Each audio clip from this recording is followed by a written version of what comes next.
to this talk that we are putting on as part of the PhD Colloquium Committee through the iSchool at the U of A.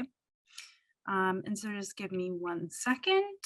And so Dr. Diana Floegel earned their doctorate in Communication, Information, and Media at the Rutgers School of Communication and Information. They currently work as a Senior Regulatory Analyst at the Institutional Review Board at the University of Pennsylvania, and their research focuses on equity in online creative communities, information practices, and information institutions like libraries. I've been on at least one, I think maybe just one panel with Diana in the past. And I remember, I think I first met them, Diana was giving a guest lecture for Dr. Marie Radford at Rutgers. So that's a little bit of a throwback, but looking forward to hearing more about your research. Awesome. Thanks, Gabby. And thank you all so much for having me here today. So my name's Diana, and I'm going to give you basically a brief overview of my dissertation research today. I figured that could be useful for those of you who are in any stage of dissertation planning.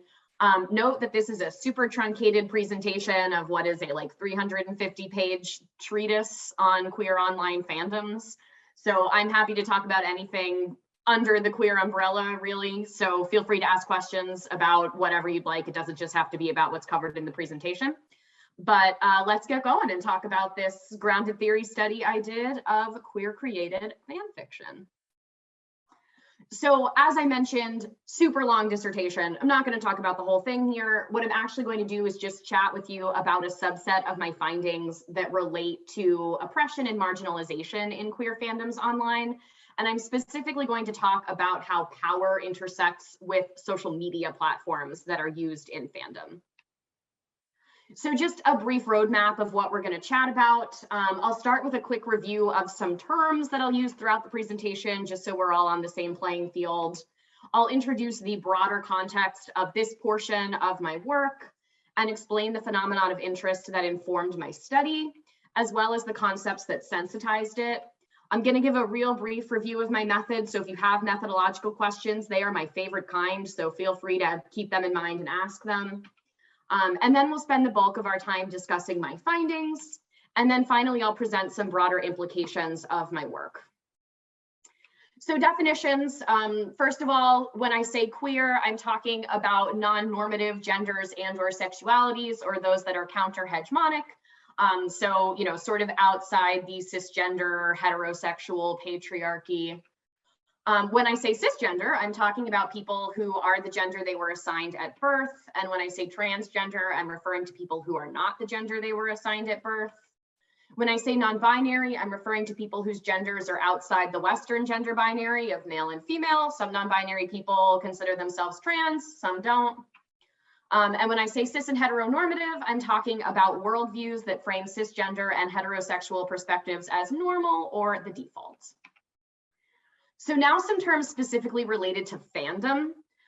When I say transformative fandom, I'm talking about people who remix existing media to create new narratives. So think about like writing stories or drawing pictures where Batman and Robin are a couple, kind of thing. When I say fan fiction or fic, I'm talking about fan authored texts that remix existing or what we could call canon media. Queer fan fiction specifically refers to fan authored texts that remix cis and heteronormative media so that it contains queer characters, relationships, and or themes. And those are the terms that you're going to hear throughout this presentation. So for a bit of background, when we think about the internet and especially social media platforms, we're often faced with two competing narratives. One posits that social media are tools for community building, and within this narrative, we're all often hearing that social media is like this great democratizing force or a great equalizer. And consequently, we hear that social media can be really useful for members of traditionally marginalized populations, such as queer people who are looking to express themselves or to connect with similar others. And along the same lines, we may hear that social media provides space for necessary and productive conversations like those around racism in our everyday lives and institutions. But unfortunately, these narratives around social media's potentials are largely based in ideals rather than the actual infrastructural and interactional elements of these platforms. So there's this second perspective on social media that is in general more critical and attuned to how platforms can amplify inequities rather than bridge them. So for example, we see how platforms become environments in which queer people are censored. Studies point out that people, especially those from marginalized backgrounds, are bullied or harassed on social media with little consequences for the harassers. And we also know, especially from events surrounding Black Lives Matter protests, QAnon, and the insurrection, that social media platforms may be breeding grounds for white supremacy while they suppress information or community formations rooted in equity, anti-racism, and liberation. So here we have these two really competing narratives. And so my question is what these apparent contradictions have to do with this. People who use the internet to write stories and have conversations about what would happen if their favorite characters like Kirk and Spock or Batman and Robin were romantically involved with each other. So what we know about social media and the debates I just described is actually rooted largely in the context of big tech platforms, or those that are commercial and generally developed in places like Silicon Valley, so like your Facebook, your Twitter, etc. And at this point, there's little debate that these platforms, while they can be useful for a lot of people, do permit racist, homophobic, and even treasonous exchanges in the name of profit and prestige. But we need to keep in mind that the internet is vast and there are whole worlds out there that claim to counter the injustices that we see in big tech spaces. And one of these worlds has to do with online fandoms. Many queer fandoms reside in what we could call smaller tech online spaces, like platforms that are made specifically for fan fiction. These platforms are often framed by scholars and users alike as inclusive and democratic. That narrative kind of lives still in discourse around these spaces. They're seen as like beacons of hope on the internet. But my research into queer fandoms and how fanish people interact with online platforms actually counters this narrative of inclusion and finds that these spaces are complex, but rife with inequities. But they also can expose paths along which we can travel to combat some of these inequities. So in my dissertation, as you saw from the title, I used grounded theory, which is a whole methodology. It is not a method. Again, happy to chat about that. So I did not pose hypotheses or ask a series of questions to direct the project. Instead, I focused on exploring and identifying a phenomenon of interest, which allowed me to execute more flexible and interpretive data collection and analysis. So I investigated whether and how marginalization and oppression happen within queer fandoms online. And this investigation was sensitized or informed by four main theoretical frameworks. The four theoretical frameworks are as follows. I drew on queer theory to examine how standpoints may both expose and perpetuate inequities in queer spaces.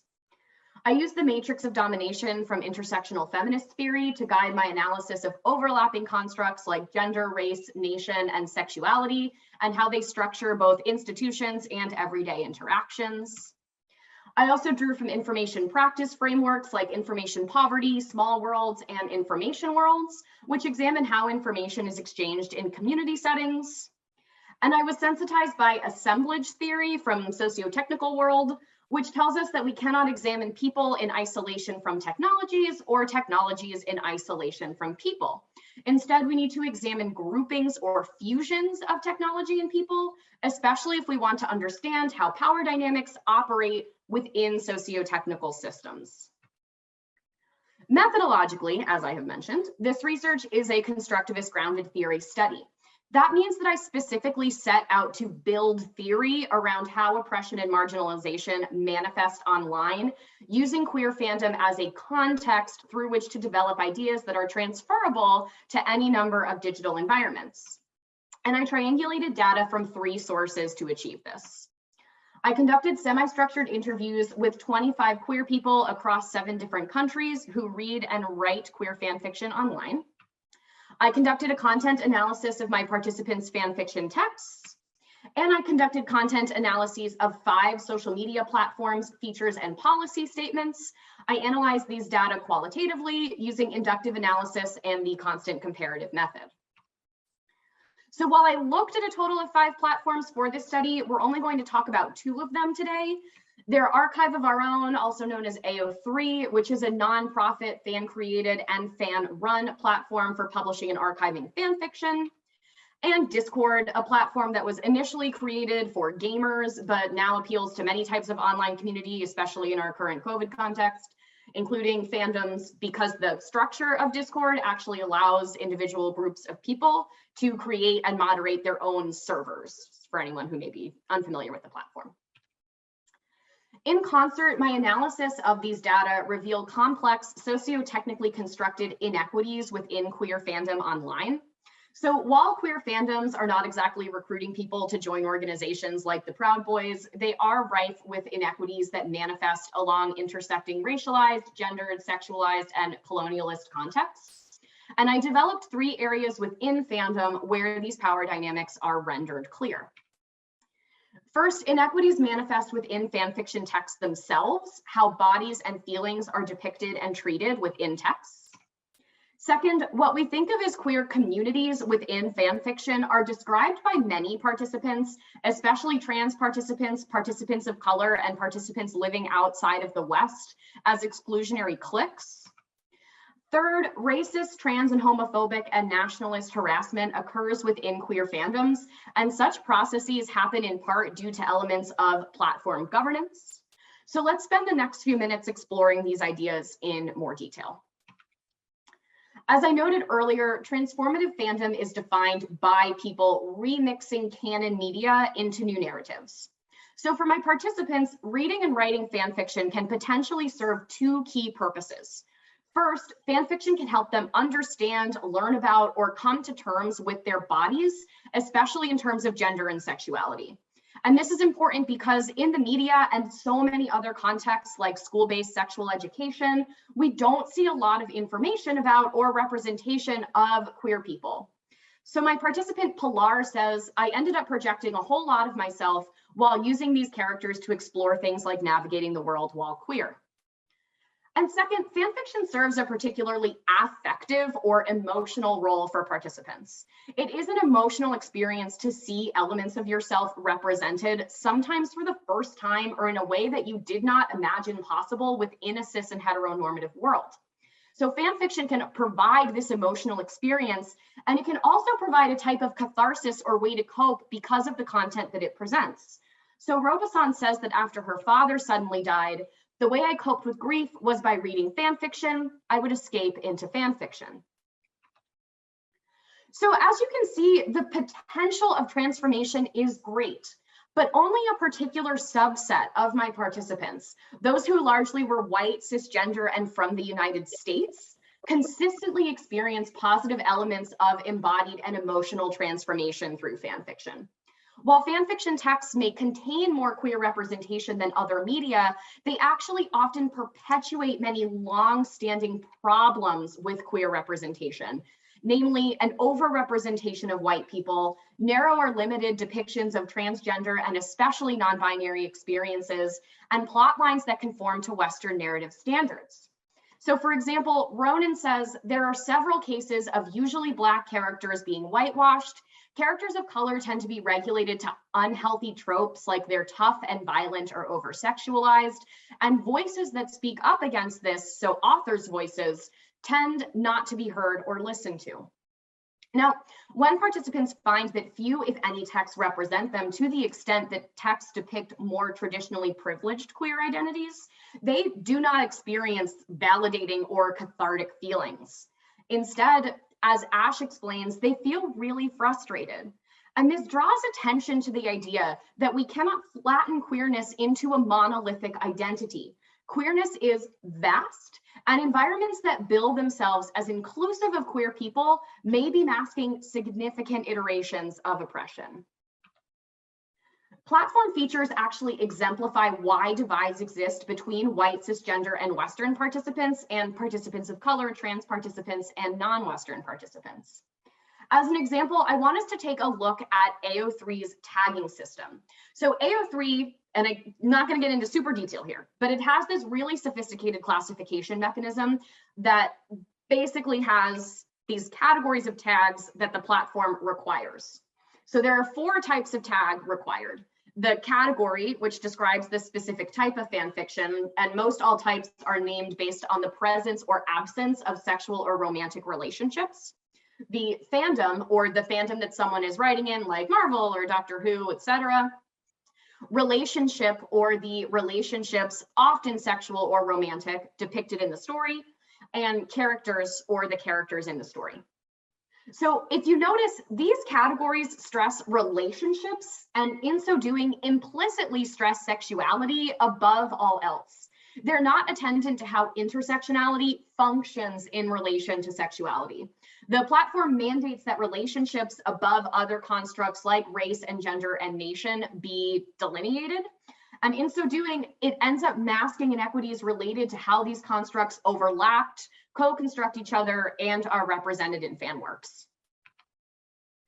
So talking about how people in platforms intersect with texts is important, but my participants really stress that texts are not often the primary reason that they continue to participate in fandom. Instead, they say that communities that develop around fan fiction, or the potential to find such communities, are the most valuable components of their participation in online fandom environments. Participants who develop community around fan fiction explain that their relationships with other fans are some of the strongest social ties they have. Austin, a white participant from the US, describes their community and says, "We have a solid core group of about 12 of us that have been together for the past 7 to 12 years. Growing with the community and growing with other people was very formative for me." While this is wonderful, it is unfortunately not a universal experience across queer fandoms.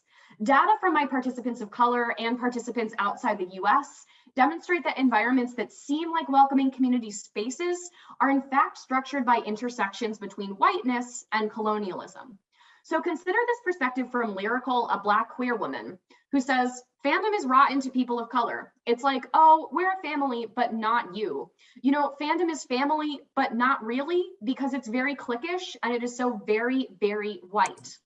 So to participants like Lyrical, so-called community arrangements are in reality exclusionary cliques. Compounding racism, we can also examine how permutations of colonialism shape social arrangements between fans. While colonialism typically names violences that occur around a physical space like land, a growing movement points toward ways that colonial mindsets and logics structure online spaces. So though platforms like AO3 and Discord build themselves as transnational or globally focused, they operate off colonial logics that participants from outside Western cultural traditions can really easily identify. So we'll talk about 2 of these ideas here. The first has to do with language. So Ash, who is Brazilian, explains, "I stopped writing in my own mother tongue. Nowadays, I struggle a lot to write in Portuguese because I'm really used to writing in English. It was a loss of contact with my own language." Global fandom platforms like AO3 prioritize the English language, meaning that the fans who do not originally speak or write in English must assimilate to the English language in order to fully engage with fans and their texts and to publish their own works. So in addition to loss of first languages, participants further explain that they lose connections with people from their own countries or cultures when they switch from platforms that may be specific to their country or culture to these more global platforms. And they want to switch to the global platforms because they want to achieve things like wider readership or wider connections. So Niv, who is Argentinian, says, "It happens that you lose people. It's not so much that you lose content. I think what you lose is maybe the connection of other people who have your experiences culturally that you have a difficult time finding." So here we see that platforms cultivate circumstances that reflect diaspora, a colonial violence that describes circumstances wherein people are dispersed from their original homeland. Features of fandom platforms like prioritizing English and Western perspectives create a kind of digital diaspora wherein fans from non-Western countries do not only struggle to find communities, they also lose them. One of the key problems I've pointed out over the past few minutes is that in calling themselves queer, fandoms elide intersecting constructs like race and nation, and sometimes even gender.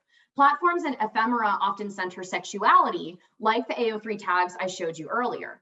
So the question we can ask is why? To answer that question, we need to briefly chat about queer fandom's very fraught history with online platforms, and specifically not safe for work or NSFW content bans. Over the past few decades, queer fandoms have migrated platforms multiple times, and the circumstances of these migrations form a pattern. So a platform like LiveJournal, which was fan moderated, very open to hosting queer people and content, is bought out by a corporation.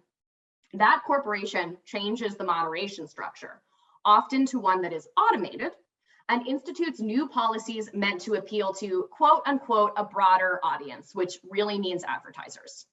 And what does that mean for the people on that platform? No more queers.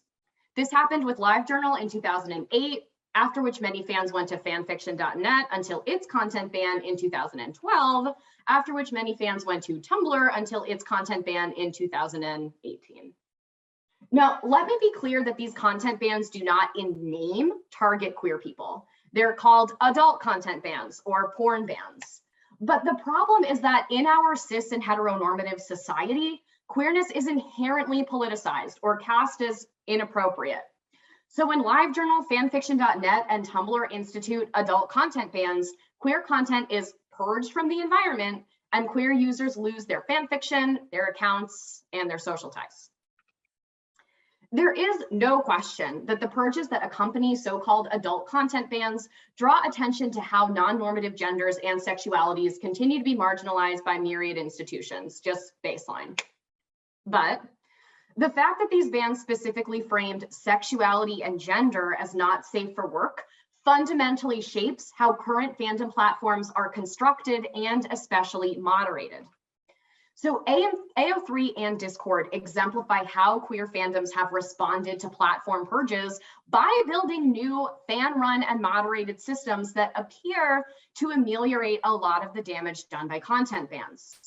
For example, they're both smaller tech platforms, meaning that they're not directly influenced by corporate agendas directly. They're both moderated by insiders. So AO3 is completely run by volunteer fans, most of whom are queer. And in its current state, Discord is basically a bunch of servers that belong to particular communities, and each server is chiefly moderated by volunteer members within those respective communities. And finally, AO3 and Discord both resist banning any content, in theory to prevent something like a not safe for work ban from further harming the marginalized people who use both platforms. But the thing is, these platforms also have really similar problems, which stem from their similar responses to content bans. So for example, their resistance to banning not safe for work content often translates into an epistemic of neutrality, which can be quite problematic given that neutrality tends to uphold oppression. Platforms are hyper-focused on conceptions of not safe for work content that are explicitly related to sexuality and gender, and so they don't consider how their policies relate to intersecting constructs like race and nation. And this is compounded by the fact that AO3 and many fandom Discord servers were created and are still moderated by white people. Finally, both platforms operate off of what we can call carceral logic. This means that when things like harassment and abuse occur, the harassers and abusers are punished in ways that tend to be ineffective. Further, those who are harassed are often held individually responsible for reporting or even ending their abuse. So I know this slide's got a lot of information. So let's just take a minute and look at some examples of these problems that I pointed out. So resistance to not safe for work content bans on AO3 and Discord translates into epistemics of neutrality in practice. What I mean by this is that the platforms and their moderators often use their so-called inclusive content as ways to excuse or to not intervene when, for example, immensely racist fan fiction is published on either platform. Some of my participants actually moderate for AO3 and Discord, and so I asked them how they interpret their platform's stance on content. Willow, who moderates for AO3, said, "I wish people would just leave each other alone and let them like what they like," while Robosan, who moderates a Discord server, said, "We don't want to be the arbiters." So on the surface, these policies sound okay, they make sense. The problem is that we cannot treat sexuality and gender the same as something like race in this scenario, because the logics Willow and Roboson espouse are also used to defend, for example, Nazi fan fiction's presence on both platforms, a real current problem that AO3 has yet to address. More complex policies that are attuned to intersecting power dynamics are needed here. And speaking of intersectional power dynamics, neither AO3 nor Discord were developed with attention towards anticipating, addressing, and ameliorating racism. Now, it is really key to note that fans of color have pointed out racism in queer fandoms from their inception. This is nothing new. Calls against racism in fandom were amplified in the summer of 2020 alongside Black Lives Matter protests in response to police officers murdering George Floyd, Tony McDade, Breonna Taylor, and unfortunately many other Black people. In response to these discourses, an AO3 co-founder named Francesca posted the following message on her social media, including something about racism straight up never occurred to me in 2008. The fact that AO3 was not designed to and has not adapted to addressing how racism operates and intersects with queerness on its platform becomes abundantly clear when we look at its policies and specifically the content warnings that it offers. So take a look here. AO3's warnings include none of these warnings apply, graphic depictions of violence, major character death, rape, non-con, which stands for non-consensual, underage, and choose not to use archive warnings. These are meant to warn readers about what they might encounter in fic. An author is required to select from this list before they publish. So at their best, warnings should help readers decide what they want to read and what they don't want to read. But if we look closer, we see that this list once again centers sexuality as well as physical graphic violence. The system does not include a mechanism to warn readers that what they may encounter will be, for example, racist. Now, we should baseline be concerned that AO3 blanket permits racist work. But these warnings show us that in the platform's basic structure, we don't, as Francesca admitted, include something about racism. Lastly, let's briefly get into this carceral logic idea. Carceral logics essentially place elements of our society's prison industrial complex into contexts outside of actual prison institutions. These elements could include an emphasis on responding to wrongdoings with punishment and eventually removal from an environment. They also include placing the responsibility for stopping or ameliorating wrongdoing on individuals rather than social institutions or systems. And they tend to harm members of historically marginalized populations, and especially Black people, more than members of privileged populations. Most of today's digital technologies operate off some form of carceral logic. Online fandom platforms are no exception. For example, when calls for reform were heightened in 2020 on AO3 and on Discord, rather than take the opportunity to question how they may perpetuate racism and in particular anti-Blackness, both platforms responded with statements that were equal parts non-specific and carceral. So let's use Discord as an example this time. Look at the right-hand column here, and you see that Discord's new policies for addressing hate and harassment all place responsibility on the people who are harassed. They have to secure their accounts, check their settings, follow safe account practices, and block other users. If you look at the left-hand side, you'll see more information about blocking. Discord says that they, quote, have you covered because they allow you to block someone. This is not true.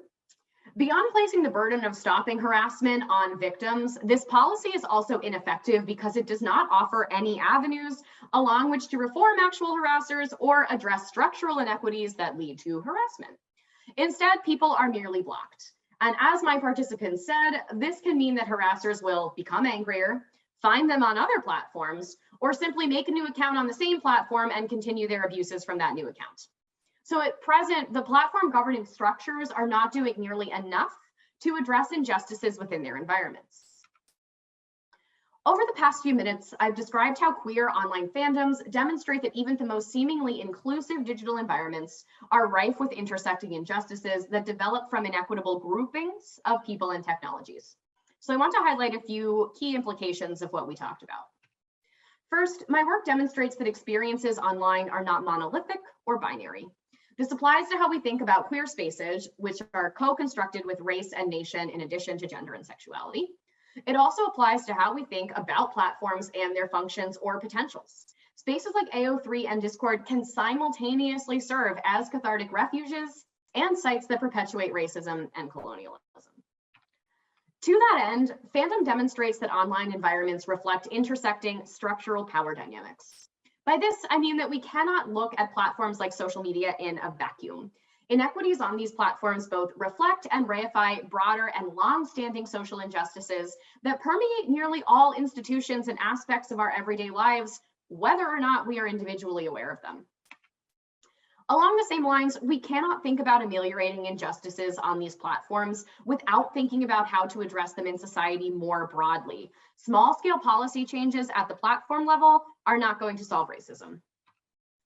My research further demonstrates that in order to understand how inequities manifest online, we cannot only look at people and we cannot only look at technologies.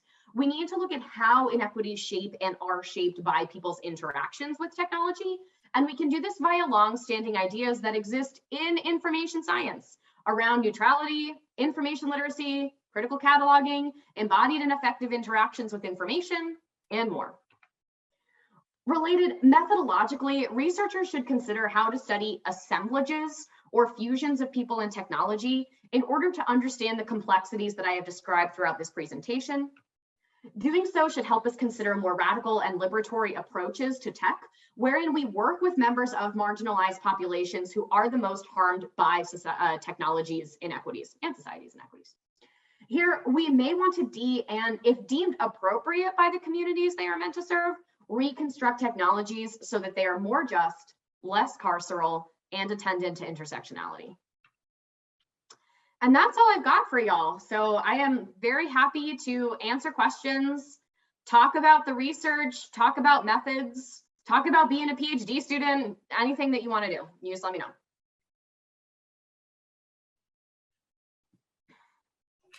Awesome. Thanks so much, Diana.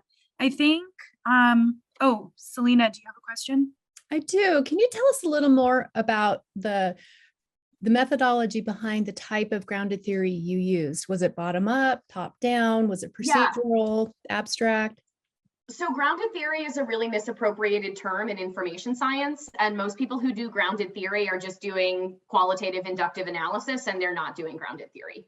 I can think of maybe 3 people in LIS who publish frequently who do actual grounded theory.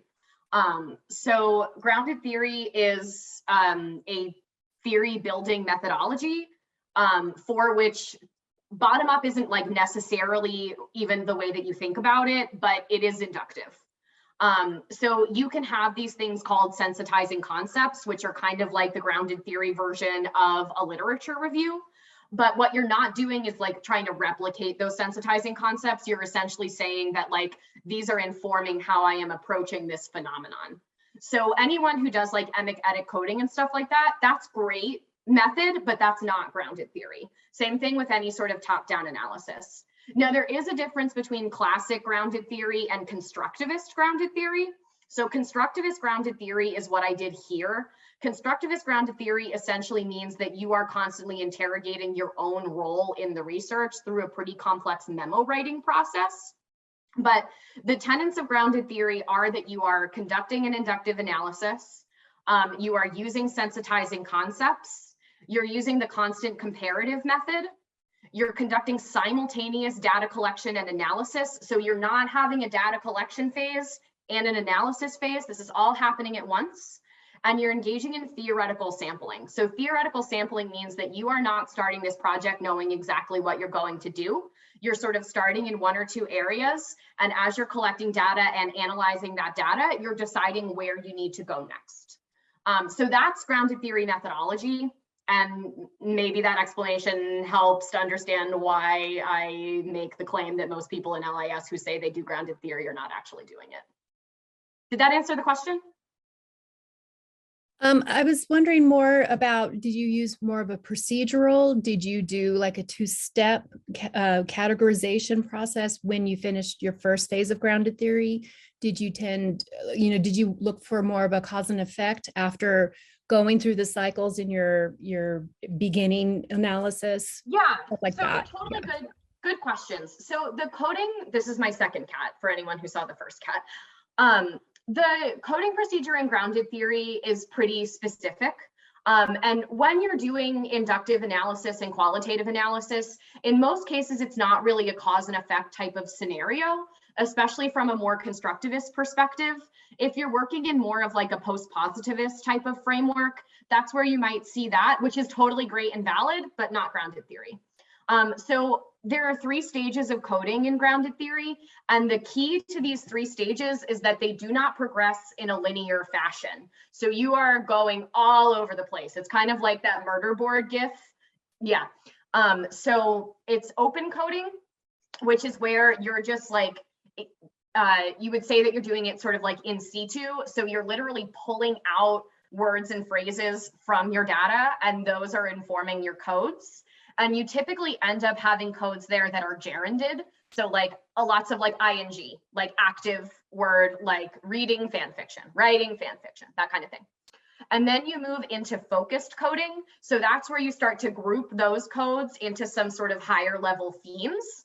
And that's then when you go back to open coding because you realize that your higher level themes aren't working. And then you move into what we can call like analytical or highest level coding. And that's where you're coming up with your constructs. So because grounded theory is literally a theory building methodology, you're not just coming up with a typology. Like typologies are kind of not what you're thinking about in grounded theory. Again, totally a valid way to collect and analyze data, just not grounded theory. So in that case, so like those 3 ideas that I presented, those are like constructs. And then a current sort of debate in grounded theory, and where you can see some divergence between classic grounded theory and constructivist grounded theory, is whether you're trying to build a model. So I argued very strongly in my dissertation that if you are doing qualitative constructivist grounded theory, you are not trying to build a model, because that's sort of counter to the point. Because the model is saying that this is fixed and finite, but that is not really what you're trying to do there, especially if you're sort of thinking about things from more of that, again, constructivist view. Classic grounded theory, sure, you're building a model. So that's classic grounded theory. A good example there is like Brenda Dervin's work, sense making. That's like a model in classic grounded theory. It's still weird and it's very flexible, but it is still something that's like written down on paper and it has direction and things like that. Did that answer the question? Yeah, thank you so much. Okay. Yeah, you're welcome. Those are all really, really good questions. So, and I can talk a blue streak about grounded theory. So if anyone wants to know more, just keep them coming. Thank you. Mm-hmm. So one thing I did want to ask, Diana, was you talked about different platforms, and you also mentioned that you use Discord for some of your research. And so I just wanted to ask you like how you decided to use Discord and how you kind of built trust with the participants, if that's what you did, or how you like entered those Discord groups, since it's much more of a closed. Yeah, that's a great question. So in the spirit of grounded theory and theoretical sampling, Discord was not even on my radar when I started this project. The first thing that I did was conduct a few interviews. So in grounded theory, you don't do pilot work. It's all one blob. But I conducted a few interviews. Within those interviews, people mentioned their platform use. While I was doing them, I was reading a lot of socio-technical literature. And so I was kind of like, okay, I've got to collect some data from platforms in order to do this work. And so I started asking people the platforms that they were using. I had a very iterative relationship with my participants during this project. So we were pretty frequently emailing each other. I was contacting them on Discord anyway, for the purposes of study communication, if that's what they preferred. And a lot of people did. So it became pretty clear that I would have to look at Discord. And so some of my participants who I like really had a strong relationship with showed me things from their Discord server.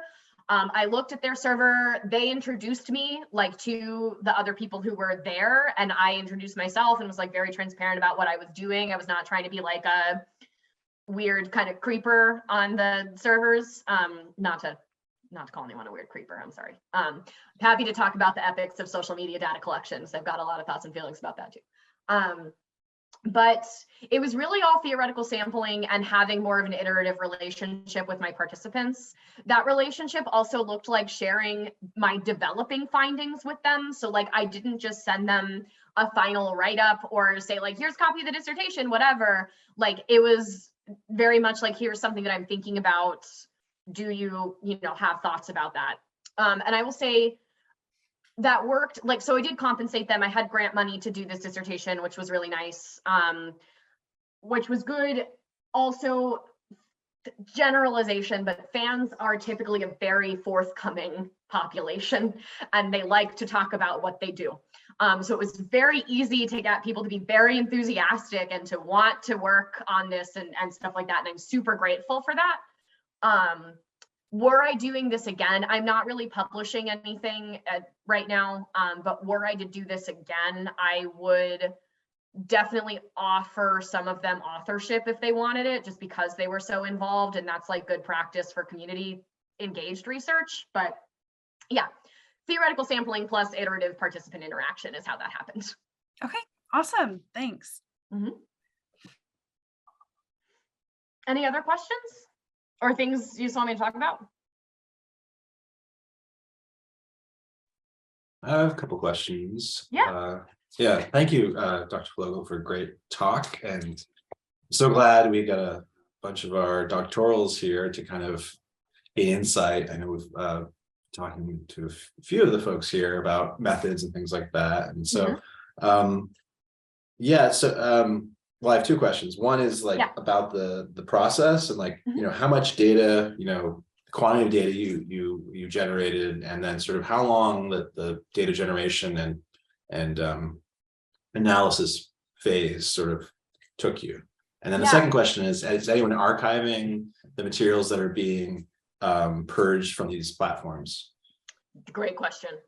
Okay, so question one, I don't have like a quantitative metric of how much data I collected, but let's just say, 25 baseline interviews, double if not more follow-up,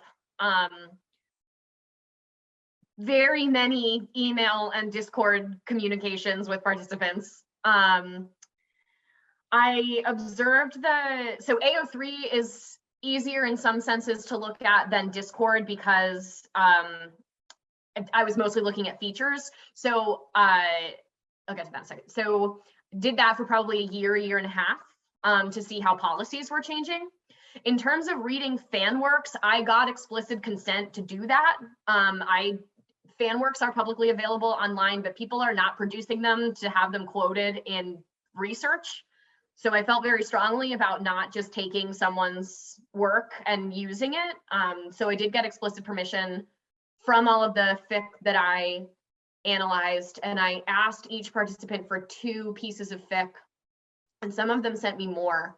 So probably 50 to 60 fan works, and they ranged from 2 pages to whole novels. I skimmed the novels, I will say, as much as I love them. So that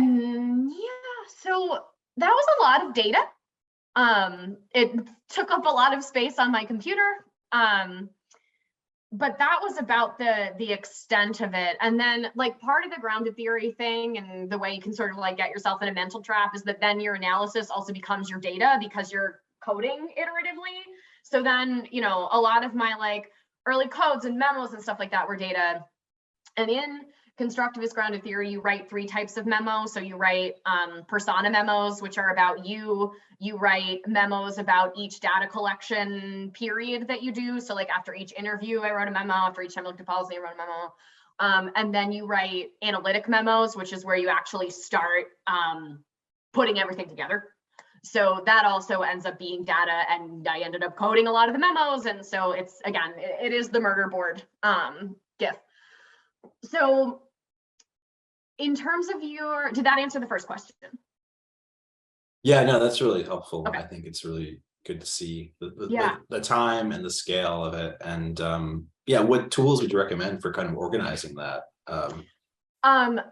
So in terms of, if I didn't use any coding software because it it just really messes with me. And I feel like when I use coding software, I'm more likely to miss things. That's a personal thing. I know a couple other people in LIS who do really intense grounded theory feel similarly, so that's not just me. But I would recommend NVivo to anyone who wants to use a software. I think it's the best one. If you have access to it, I think it's the easiest. If you don't have access to it, don't pay for it.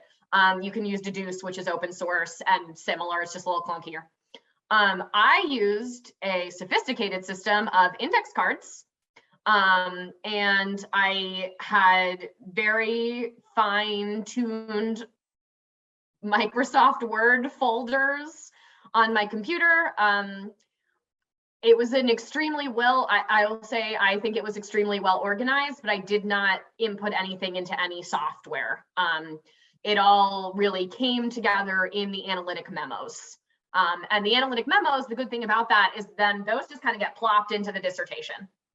So like that, even though it takes a really long time, so like you asked me a timeline question, I started collecting data for this project in early 2018 and defended in 2021. So it's not the longest time I've ever heard of, but it's a decent chunk of time. To answer your second question, so in the spirit of queer theory, Archive of Our Own is a hugely mixed bag. I love Archive of Our Own. I use it every day, but still. So Archive of Our Own has a bunch of different volunteer teams and committees. And there is one committee that is dedicated towards archiving what you can call dead platforms or dead fan works. So if there is an archive that was like disbanded, or if it is going off the grid, that AO3 team will do everything they can to import those works onto AO3. When possible, they do get permission from the OG moderators to import those works. And most times moderators are like really happy that that's happening because, for example, of what happened with LiveJournal, like there was so much content that was lost, and that really was like a genuine tragedy for a lot of people. So that's partially why that committee exists. But in most cases, AO3 volunteers are doing the archival work. You also, like, a lot of fan works are printed in print zines, and long before the internet, fan works existed in zines. So like the Barnard has a zine library, NYPL has a zine library, NYU has a zine library. So you'll find works there too, places like that. Great, thank you. Mm-hmm. Does anyone else have any burning questions? I have another question, but I can wait. Okay, so if anyone else doesn't, I just want to ask, were you into like queer fan fiction or fan fiction before deciding to do your research and to do the grounded theory on them? Okay. Yeah. So two things about that.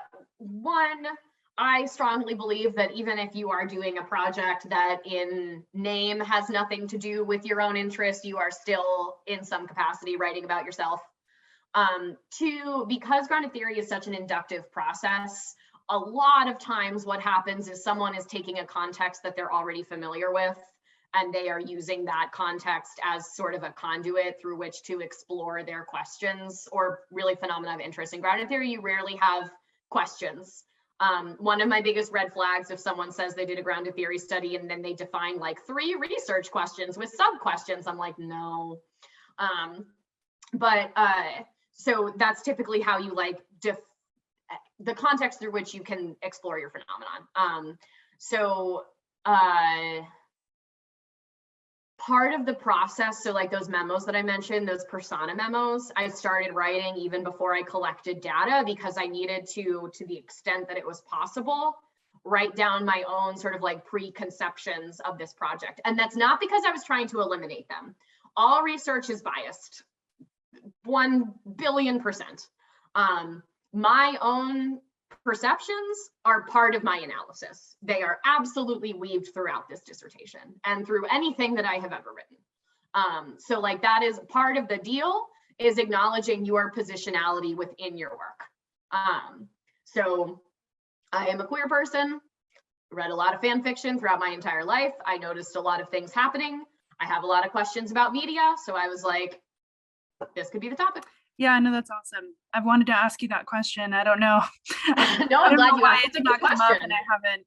Yeah, and I know for myself, and I believe Jishan too, well, definitely her, but we're both definitely interested in pursuing research areas where we're kind of like members of that community. Yeah. I'm thinking of doing interviews and doing some kind of ethnography on local crafters and folks Yes. in the Oh, I love that community. Awesome. I'm so excited. And Jishan is very interested in video games and gamer communities. I love it. Really that sounds great.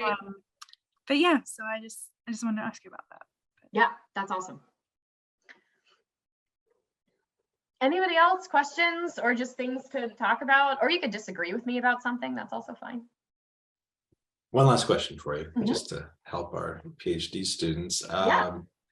So I imagine you use like Kathy Sharma's book and Glaser and Strauss. Any other texts that you'd recommend? Yeah, so Kathy Sharma's book is fantastic. Dr. Sharma's is a real deal constructivist grounded theorist. Strauss is also a real deal constructivist grounded theorist. Glaser is not. Glaser is the classic grounded theorist. So the Glaser and Strauss book is really interesting because it is an epistemic nightmare. I like reading it, but I like reading it in part because I read it and I'm like, oh man, these people really did not agree about a lot of things. So if you're doing a grounded theory dissertation, you probably at some point have to cite Glaser and Strauss. I think at this point you wouldn't have to do it in an article unless somebody wrote back and asked you to do it. But Strauss and his doctoral student, whose last name is Corbin, I should know her first name, but Juliet? I have it here, it doesn't matter.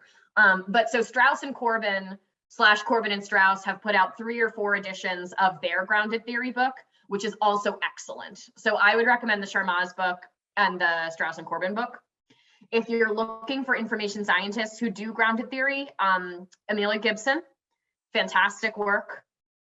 She's been building a theory about information encounters among disabled youth and their parents for years. So she's doing it. She's doing the real thing. She's awesome. Would recommend checking out her stuff. And Caitlin Costello at Rutgers also does really great grounded theory work, and would recommend that work too. Devin Grayson too has done some grounded theory stuff, not necessarily on as large of a scale, but Devin like knows what's up. So those are some three LIS people who I would recommend looking into. Great, thank you. Yeah. Well, thanks so much for giving a talk, thank you so much for having me. Yeah, and let me just pop my email. I'm gonna give you my Gmail in the chat. If anyone wants to has questions, or if you want to talk about your own work or being a PhD student, feel free to reach out anytime. I am really happy to help. I am a candid person, so I will tell you the truth about things in most cases, or my version of the truth. So yeah, don't hesitate. All right, and I think we'll end it. And I did also want to do a plug that Diana is part of the IRB for the University of Pennsylvania. So you might also want to ask them questions about that if you have any. That might be really helpful, which I'm honestly keeping in mind for myself. Yeah, IRBs are a lot, so I will help you with your IRB woes, I promise. Thanks so much. All right, thanks so much for having me. Enjoy the day. Bye. Bye.